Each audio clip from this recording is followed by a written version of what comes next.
Hello welcome back to the channel. आप सभी का स्वागत है मेरे इस चैलेंज के डे 7 में। लेबल कट करने से मेरी दिन की शुरुआत हुई थी और लेबल कट करके मैंने अपनी बहन को पकड़ा दिया था ऑर्डर्स पैक करने के लिए, क्योंकि मेरे पास आज बिल्कुल भी टाइम नहीं था। ऑफिस का थोड़ा सा काम निपटाने के बाद ना मैंने जल्दी से लिस्ट बनाई है, क्योंकि मुझे पैकेजिंग मटेरियल लेकर आना था। ऑफिस के बीच में सदर जाना यार बहुत ज्यादा मुश्किल का काम लगता है मेरे को, क्योंकि ऑफिस का काम निपटाओ और 5:30 बजे तक निकलो ना तो रात में 9-10 बजे तक आते हैं। पर क्या कर सकते हैं, यही चाह रहा है यार जाने का, क्योंकि संडे तो स्ट्रीट मार्केट लगती है, तो उस टाइम तो जाके मैं कोई काम नहीं करवा पाती हूँ। तो इसलिए जल्दी से मैंने अपना ये काम निपटाया और जल्दी से मुझे वीडियो एडिट करके वॉइस ओवर देके अपलोड करना था, वो भी मैंने कंप्लीट कर लिया था।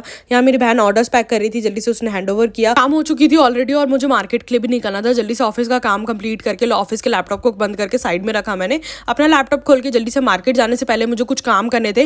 मुझे पैकेजिंग मटीरियल है ना, सारी चीजें सर्च करनी थी। क्या हो रहा था कि ना हमारे ऑर्डर्स तो आ रहे थे और वो डिलीवर भी हो रहे थे, बट ना वो डैमेज पहुंच रहे थे वहाँ पे, तो उसके लिए मुझे पैकेजिंग मटीरियल मंगवाना था ताकि हमारा और लॉस ना हो। तो जल्दी से मैंने वो सर्च किया पहले और उसके अंदर प्राइस वाइस देखा, सब कुछ मैंने बॉक्स वॉक्स का साइज मुझे चेक करना था। मैंने प्राइस थोड़ा बहुत तो ले लिया था, पर मुझे पूरा आइडिया नहीं लग पा रहा था क्योंकि मुझे साइज नहीं पता था। तो जो बिना बॉक्स के मेरे आइटम्स थे ना, मैंने सबका मेजरमेंट लिया। मैंने सारे आइटम का मेजरमेंट ले लिया था। ये ना बहुत ज्यादा डिफिकल्ट टास्क लगता है मेरे को, मुझे समझ ही नहीं आ रहा होता कौन सा बॉक्स लें और कौन सा ना ले। और इतने महंगे महंगे बॉक्सेस है ना, मैं क्या बताऊं। पर मैं सोच रही थी कि मुझे एक बार बॉक्सेस का एक बार प्राइस पता चल जाए तो मैं चेक कर पाऊं। अगर मैं बॉक्सेस नहीं लेती हूँ तो फिर मैं बबल रैप ले लूंगी, ताकि मेरा काम तो बन ही जाए जैसे तैसे करके। चाहे 10 तरीके के बॉक्स मुझे अलग अलग तरीके के ना लेने पड़े। मैंने कॉल करके बात कर ली थी, मुझे थोड़ा बहुत समझ में आ चुका था, बाकी मुझे मार्केट जाके ही समझ में आने वाला था। तो जल्दी से मैं अपने पापा के साथ निकल गई थी। और बहुत ज्यादा ठंड हो रही थी, तो मैं तो कैप वैप पहन के गई थी अपने आप को पूरा पैक करके। पर यहाँ पे मुझे हेलमेट जो पहनना पड़ा है ना, उसकी वजह से मुझे कैप निकालनी पड़ी थी। पर ठीक है, जल्दी से मैं पहुंच गई थी अपना market.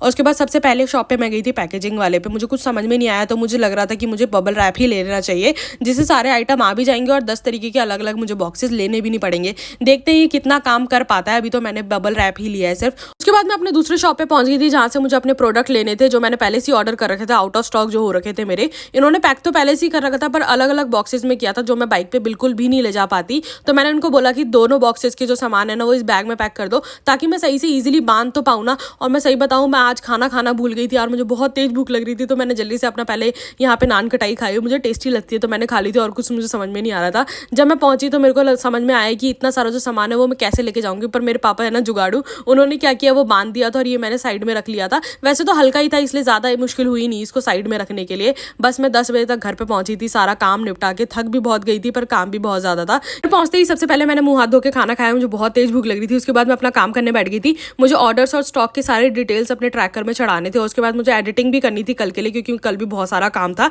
To do list last में बनाया मैंने और चली गई मैं सोने। डे 7 में इतना ही, मिलते हैं डे 8 में। Till then thanks for watching, bye.